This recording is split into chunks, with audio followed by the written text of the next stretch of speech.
아니라. 아멘. 오늘의 본문의 말씀은 유월절에 대한 말씀입니다. 유월절은 구약 시대의 여호와의 절기로 삼아서 유대인들이 중요하게 그리고 대대로 서로로 배워가면서 지켜졌어야 하는 그리고 기념해야 하는 날이었는데, 먼저 본문의 말씀으로 들어가기 전에 이 유월절의 위치에 대해서 한번 확인하고 더 깊이 들어가려고 합니다.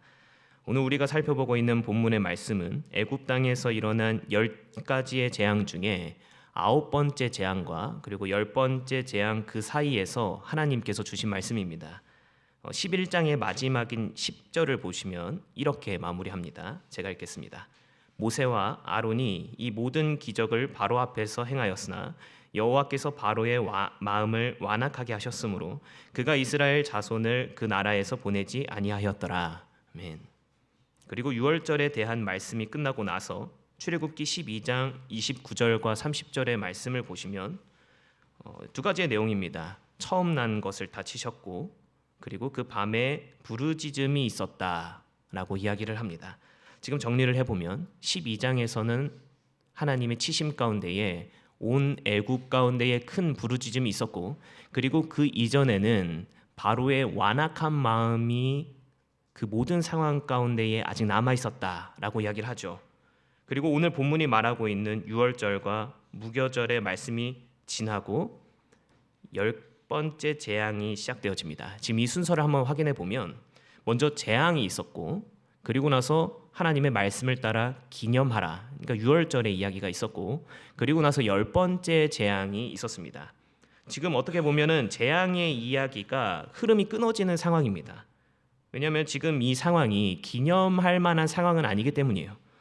9가지의 재앙이 있는 동안에 하나님이 자신들을 보호하실 것이다 라는 마음이 들었을 수도 있지만 아직 출애굽은 완성되지 않은 상태죠. 언제든지 자신들에게도 재앙이 올 수 있다는 두려움이 공존하고 있었을 것입니다. 조금만 생각해봐도 11장 10절의 말씀, 우리가 아까 읽었던 말씀 속 안에서 바로의 마음이 완악해져 있었다라고 이야기를 하죠. 그 완악함이 언제든지 이스라엘 백성들에게 피해를 줄 수 있는 상황이었습니다. 그래서 어떻게 생각해 보면 재앙과 재앙 그 사이에 있는 이스라엘 백성들의 마음 가운데는 하나님께서 말씀하시는 그 기념하라의 말씀도 있지만 동시에 그 안에 환경과 상황 가운데서 다가오는 두려움이 함께 있었다라는 겁니다. 이러한 재앙의 이야기가 끊어지는 이 구조를 게리 슈니처라는 사람이 자신의 책 토라스토리에서 이렇게 말합니다. 제가 읽겠습니다. 마지막 재앙 이야기를 들려주는 와중에 이야기의 흐름을 자꾸 끊고 그 중간에 이 재앙 사건을 기념하라는 명령을 집어넣는 서술 기법이 가진 효과는 이 마지막 재앙이 예배인 동시에 사건이라는 점을 부각시키기 위한 것이다. 지금 이 재앙과 재앙 사이에서 하나님께서 기념하라는 이 중간에 흐름이 끊어지는 이야기를 넣은 이유는 딱 하나인 겁니다. 예배다라는 거죠. 재앙 사이에서 세워진 예배, 그것이 유월절이다라는 겁니다. 이제 본문의 말씀으로 들어가서 유월절의 의미를 이제 좀 살펴보려고 하는데, 그 의미는 크게 3가지로 나눌 수 있습니다. 이 시간에 우리의 신앙 가운데에 유월절의 의미가 온전하게 세워져서 하나님의 뜻이 온전하게 그 기준이 되어지는 우리 모두가 되기를 소망합니다. 첫 번째로요, 하나님은 시간의 개념을 바꾸신다라는 겁니다. 하나님은 유월절을 설명하시면서 가장 먼저 시간에 대해서 말씀하시는데, 오늘 본문의 말씀 1절과 2절의 말씀을 읽겠습니다. 우리 함께 읽겠습니다. 시작. 여호와께서 애굽 땅에서 모세와 아론에게 일러 말씀하시되 이 달을 너희에게 달의 시작 곧 해의 첫 달이 되게 하고. 이 말씀은 단순히 절기의 날짜를 정하신 말씀이 아닙니다. 예를 들어보면 어하나의 5세기라는 것이 있어요. 우리 어하나인 친구들도 여기 있는데, 이건요, 이 아이들의 질서가 흐트러지고 또 어수선하여졌을 때 5번을 세는 겁니다. 숫자 5을 세는 건데, 이 5세기를 시작하면 5을 다 세기 전까지 자신들이 하고 있었던 어떤 어수선한 행동들, 아니면 뭔가 길을 잃고 자기 마음대로 했었던 모든 것들을 잠시 내려놓고 원래의 질서로 돌아오는 시간입니다. 그래서 5세기 시작합니다 라고 하면 아이들이 다시 원래의 질서로 돌아와서 자신들이 원래 했어야 하는 그 상황 가운데로 돌아오게 되어집니다. 그리고 다시 어하나를 시작하는 거죠. 이런 것처럼 하나님은 지금 이스라엘 백성들의 역사 속 안에 첫 번째 숫자를 다시 세신 것입니다. 유월절은 하나님께서 이스라엘의 역사를 다시 시작하시겠다는 선언으로 새로운 숫자를 외치신 겁니다. 하나님은 이 순간에 숫자를 세시면서 이스라엘의 첫 해, 첫 달이다라고 선언하신 것이죠. 애굽에서 보낸 시간들을 끝내시고 노예로 살던 세월은 더 이상 기준이 되지 않게 하시고 그 안에서 새로운 하나님의 질서를 더하신 것입니다. 당시 고대 사회에서 시간이라는 것은 개인이 정하는 것이 아니라 농사나 왕이나 혹은 신들이 정하여 지는 것이었습니다. 그런데 하나님은 이 노예였던 이스라엘 백성들에게 너희의 첫 달은 내가 정한다라고 선언하신 거예요. 여기서 유월절에 놀라운 점이 있습니다. 그건요, 아직 이스라엘 백성들이 출애굽을 한 상태가 아니다라는 거예요. 아직 자신들의 삶이 애굽에서 떠난 상태도 아니었고요, 홍해를 건너지도 않았습니다. 재앙은 아직 남아있는 상태이기도 했습니다. 그런데 하나님은 이미 이 날이 너희의 시작이다라고 지금 선언하고 계시는 거예요. 구원은 상황이 완전히 정리된 후에 우리에게 주어지는 보상이 아니라 하나님이 먼저 선포하시는 새로운 시작입니다. 빛을 보고 따라갈 때 우리가 먼저 그 빛을 정하고 따라가는 것이 아니죠. 우리를 언제나 비추고 계시는 그 빛을 우리가 발견하여지고 깨달아지고 따라가게 되어지는 것입니다. 오늘날 우리의 이 삶 속 안에서도 마찬가지죠. 하나님은 우리의 형편이 정리된 다음이 아니라 은혜로 인생의 출발선을 다시 그어주십니다. 구원은 상황만 바꾸는 것이 아니라 인생의 시작점을 온전하게 하시는 하나님의 선언이라는 것이죠. 우리가 신앙생활을 한다라는 것은, 또 믿음을 갖는다라는 것은 하나님의 그 선하신 선언을 따라가는 것입니다. 내가 길을 잃었을 때 주님 바라보면서 새롭게 출발선을 그어주시는 하나님, 그 하나님이 우리 모두의 삶을 붙들어 주십니다. 그래서 우리의 그 신앙생활을 한다라는 것은 내가 결단하면서 시작되는 삶이 아니라 하나님이 먼저 시작하신 그 시간 속 안에서 우리가 참여하고 또 우리가 들어가는 것입니다. 오늘의 예배가 바로 지금이 우리의 새로운 출발점이 될 줄 믿습니다. 유월절의 두 번째 의미는요, 우리의 소망은 이 땅에 있지 않다라는 겁니다. 유월절은 어린 양을 잡아서 그 피를 문설주에 바르고 그 밤에 고기를 구워서 무교병과 쓴 나물과 함께 먹어야 했습니다. 그런데 이 유월절에 먹는 방식이 좀 특이합니다. 11절의 말씀인데요, 우리 함께 읽겠습니다. 우리 11절의 말씀 시작. 너희는 그것을 이렇게 먹을지니 허리에 띠를 띠고 발에 신을 신고 손에 지팡이를 잡고 급히 먹으라. 이것이 여호와의 유월절이니라. 아멘. 지금 함께 읽은 11절의 말씀을 하나씩 살펴보면 유월절에 이 먹을 것들을 먹는 방식이 먼저 허리에 띠를 띠고 발에 신을 신고 손에 지팡이를 잡고 급히 먹으라라고 말합니다. 사진으로 보면은요, 이런 느낌입니다. 지금 잘 보시는지 모르겠는데 자세히 보시면 지금 우리들이 밥 먹는 어떤 그 상황과 많이 다르죠. 지금 이 먹는 모습의 평안을 이야기할 수 있겠습니까? 그러진 않겠죠. 전혀 편해 보이지 않습니다. 뭔가 쫓기는 느낌을 가질 수도 있고 혹은 언제라도 이동할 준비를 하고 있는 모습처럼 먹고 있습니다. 지금 이 모습은 앉아서 여유 있게 먹는 하나님께서 축복해 주시는 식탁의 모습, 그것이 아니라 언제든지 그 자리를 떠날 수 있는 출발선의 모습인 것입니다. 하나님은 이스라엘 백성에게 너희는 아직 애굽 땅에 있지만 이미 애굽에 속한 사람들이 아니다라고 지금 말씀해주고 계시는 것이죠. 그렇게 이스라엘 백성들이 서 있는 유월절의 식탁은 정착의 식탁이 아니라 머무름의 식탁이 아니라 순례자의 식탁이었습니다. 구원받은 백성은 이 땅에 뿌리를 내리고 살아가는 사람들이 아니라요, 하나님께 소망을 두고 하나님의 약속을 향하여서 언제든지 나아갈 수 있는 준비가 되어진 자들입니다. 그래서 이스라엘 백성들에게 유월절을 지킨다라는 것은 안정의 어떤 상징이 아니라 기대의 상징이자 또 나아감의 신앙이었습니다. 아직 재앙이 남아있고 세상에 완악함이 남아있을지라도 하나님이 이루실 그 영광스러움을 기대하는 마음으로 새로운 출발선에 서는 것, 그것이 유월절의 의미다라는 것이죠. 그 앞에 서 있을 때 나의 것으로 서 있을 수 있느냐? 그것은 아니죠. 저는 12월이 되면 좀 연약함에 많이 흔들리는 사람입니다. 연말병이라고도 하는데 이 연말병이 딱 올라오면 내가 지금 있는 위치가 잘 맞나? 그리고 뭐 혹은 내가 하고 있는 일들이 내가 지금 잘 하고 있는 것인가?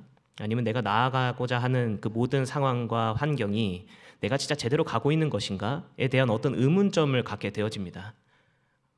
어떻게 보면 새해를 시작하는 것의 앞에서 제 이전의 삶을 돌아보았을 때에 보여졌던 그 연약함들이 저에게 무거운 짐으로 다가왔던 것일 수도 있죠. 그래서 저는 그러한 마음이 들 때마다 조금 어두운 제 자신을 보게 되어집니다. 그렇지만 또 제가 그 상황 가운데에서 이겨낼 수 있는 힘과 또 이겨낼 수 있는 비결은 그 안에 내 자신을 보는 것이 아니라 내 안에 계신 성령님을 바라보는 것에 있습니다.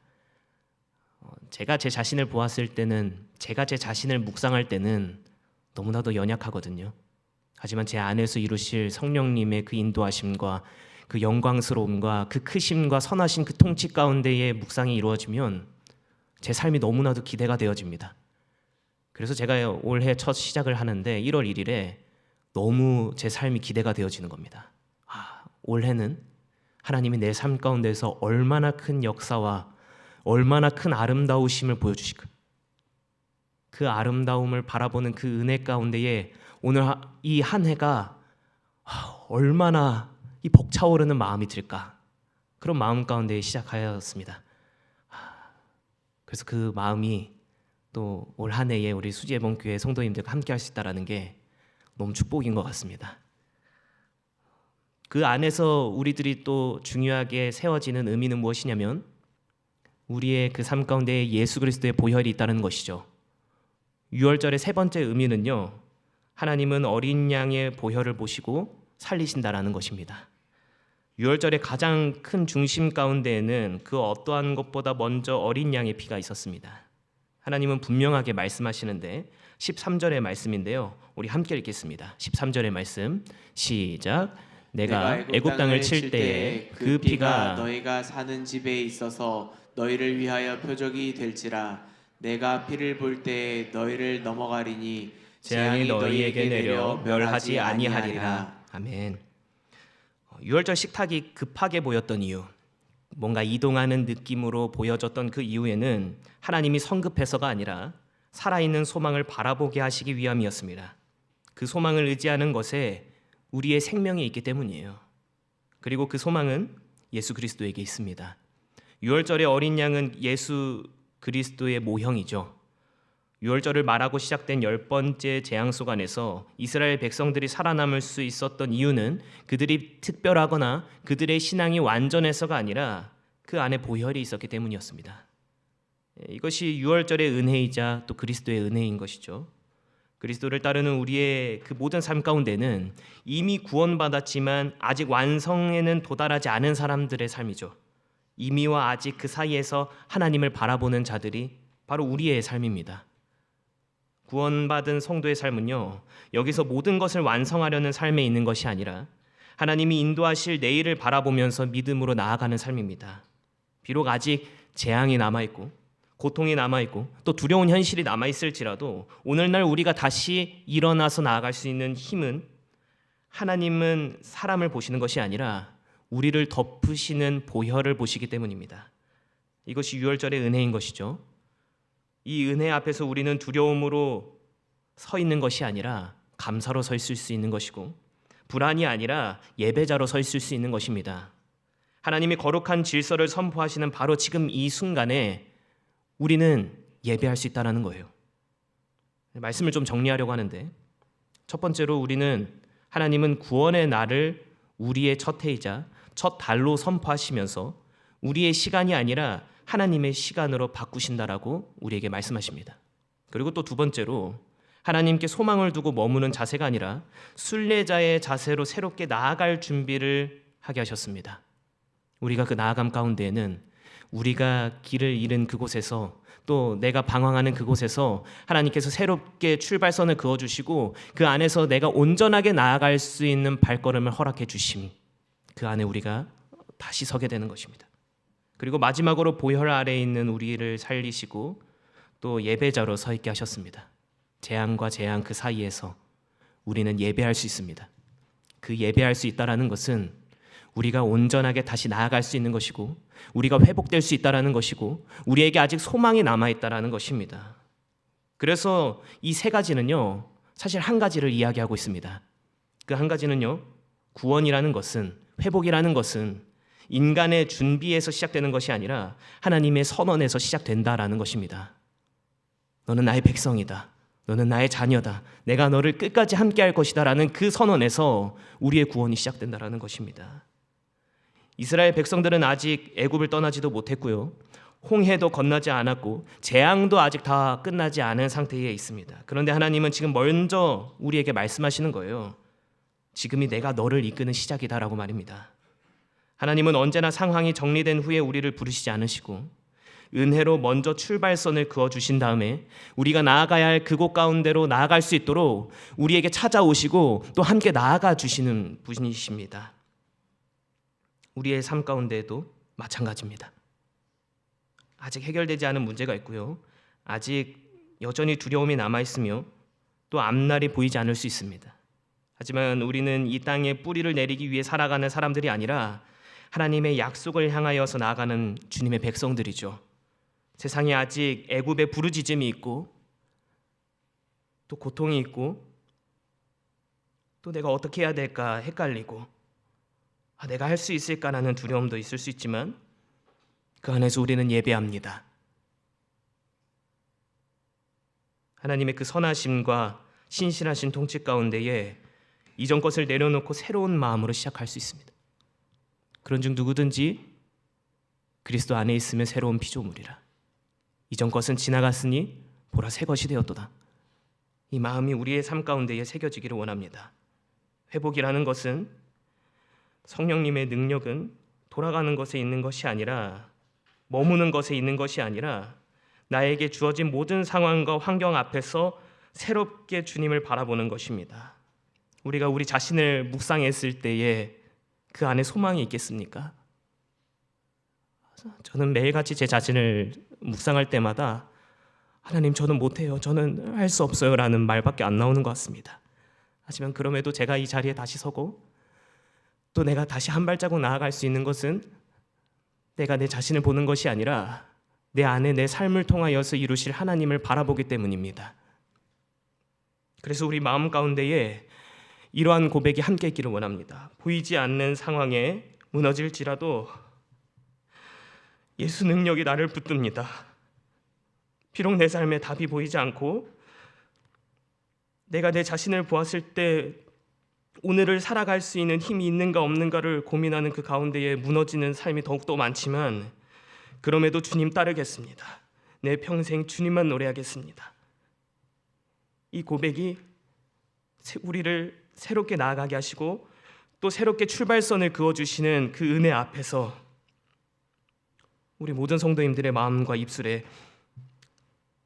흘러나오기를 소망합니다. 우리 함께 찬양하겠습니다.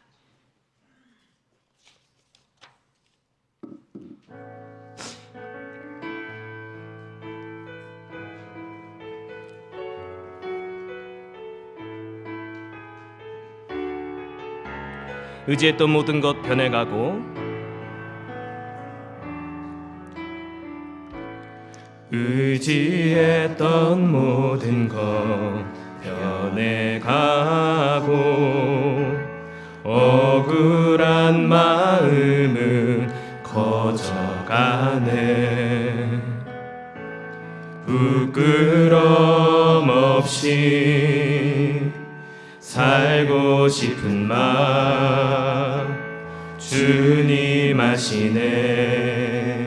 모든 일을 선으로 모든 일을 선으로 이겨내고 죄의 유혹을 따르지 않네. 나를 구원하신 영원한 그 사랑, 그 신 그네 날 붙드시네. 주어진 내 삶이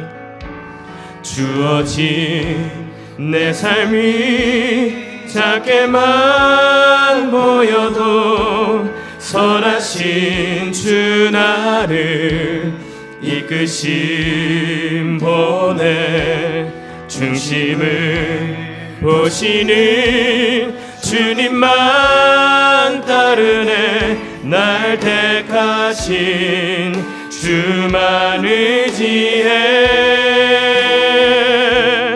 보이는 상황에 무너질지라도 예수 능력이 나를 붙드네 보이지 않아도 주님만 따르네 내 평생 주님을 노래 모든 일을 선으로 이겨내시는 분이십니다.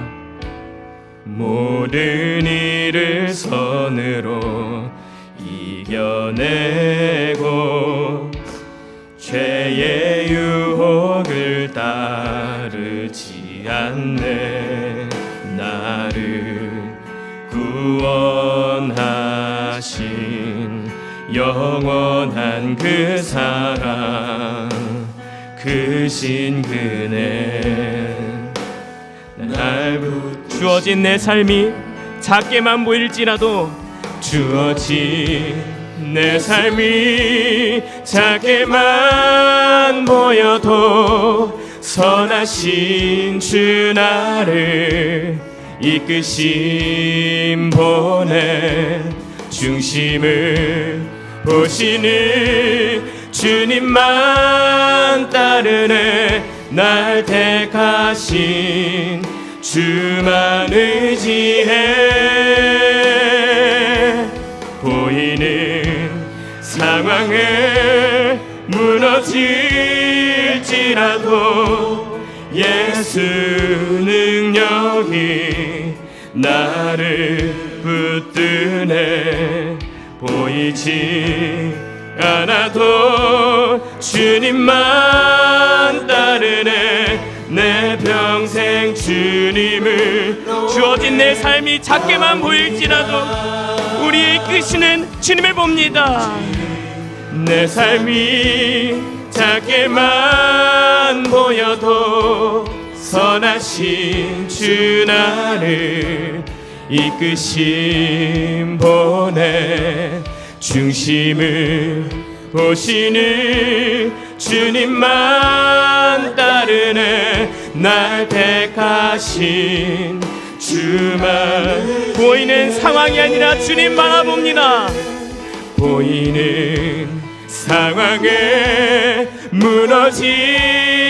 무너질지라도 예수 능력이 나를 붙드네 보이지 않아도 주님만 따르네 우리 한 번 더 고백합시다. 주어진 내 삶을 보는 것이 아니라 선하게 이끄시는 주님 바라봅니다. 주어진 내 삶이 작게만 보여도 선하신 주 나를 이끄심 보내 중심을 보시는 주님만 따르네 날 택하신 주만 보이는 모든 상황 가운데서 주님 보라봅니다. 상황에 무너질지라도 예수 능력이 나를 붙드네 보이지 않아도 주님만